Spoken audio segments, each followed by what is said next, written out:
take hand sanitizer because that's how you prevent the coronavirus. Smart.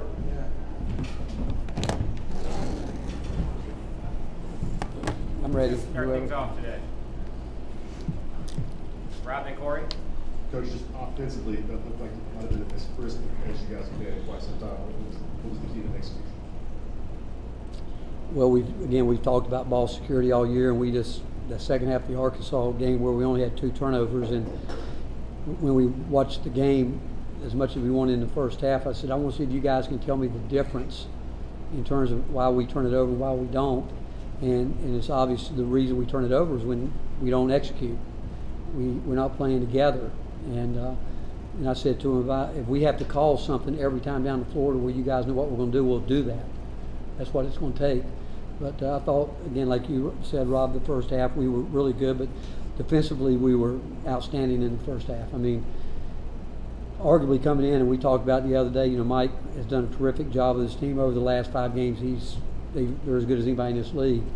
And we knew that we had to have a great defensive effort, and we extended our defense because we wanted to, and we changed some ball screen coverage that we haven't used as much lately, but it was the offense. As to tell, if you look at the first half, it's normally us with 8, 9 turnovers, and the other team with 2. In the first half, that was different. I talked about that at halftime.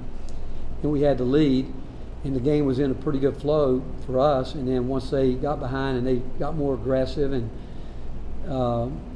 we didn't adjust to it as quickly as we should have. And Folky missed 2 free throws that could have helped stymie that a little bit, but then we've been waiting all year for that 3-point shot as a special play we had in, and it just happened to work. They don't always work, but the fact is, it was we've had so many things that have gone against us this year, and I told the team, as much as as a coach, you'd like to have a little bit more comfort at the end of the game. The way we won the game was probably better for us because we've lost so many like that, and we just told them at the end, we brought up games. We've been here, we've done it, we've been here. You guys are going to have to win the game. You're going to have to win it. We've got to get stops, and we obviously knew we were going to have to make some free throws, and Santi's 2 were big. They're really big. 7 points in the last 6 minutes for Fulkerson. Just how big was he down the stretch for you guys today? Folky, yeah, I mean, he's big. We had the matchup we wanted, and I think our guys have understood this too, that we've got to play through Eve and Folky as much as we can, and that doesn't mean they're going to shoot the ball every time. It means that they're going to wear and tear. And again, there's no doubt when we broke down a little bit in the second half, John was in some of those plays because he played too many minutes. The fact that Blackshear got to sit a lot in the first half because of foul trouble.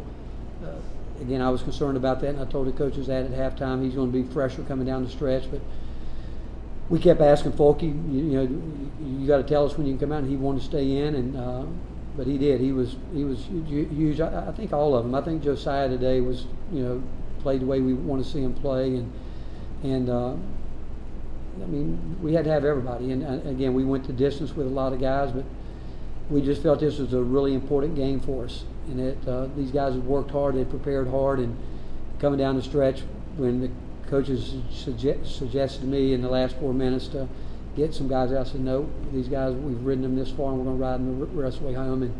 And they got it done, because I just didn't feel like it was fair to put somebody in there that hadn't been in the game at that time, because it was a high-level game at that point in time. But overall, just defensively against a team that is as tough to guard as anybody in this league, we really did defend them in the first half. And second half, when they turned it up, we didn't respond the way we needed to for a while there.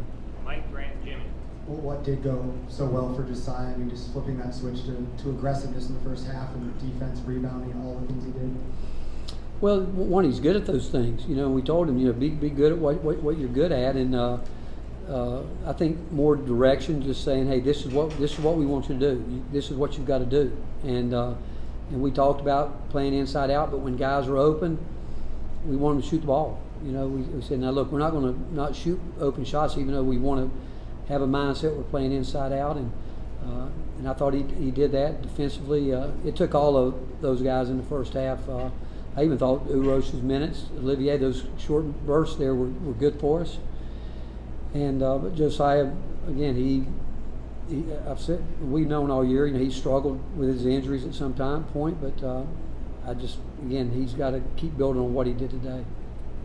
In that situation, when you're up 1 with 2 seconds on the shot clock and inbound, what are you trying to do right there? Get a Wait for shot. somebody- Get a shot. Again, we messed with the ball too much. One, we were.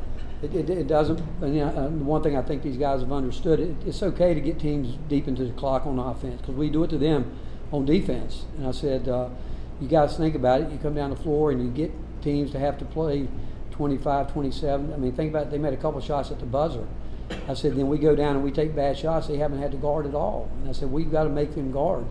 And but in that situation, I think Santi lost the dribble. They switched out, and they played good defense. Our roll-up guy probably didn't get as high as he needed to, as quick as he did. But we talked to the guys about you got to have guys at some point in time where we use the word hoop. You got to hoop.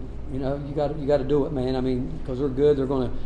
And that's what happens with a lot of teams we play with. If we guard their sets, they put their head down, they start driving, just trying to make plays. And I said, we're going to have to do that too. If they're getting into us.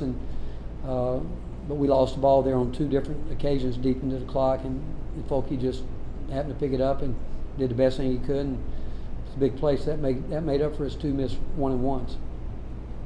What's your comfort level with Vescovi at the foul line late in the game? I can only tell you during that last time out, we drew up the play, and I told him, whatever you have to do, you go get this ball. So that tells you what you need to know. So you go get this ball. We have no timeouts. If it's tie up, it's our ball, so hold the ball. If he double team you, hold the ball, and then we'll go again. But that's why I said, go get this ball, and they're going to have to foul you. Rick, right here.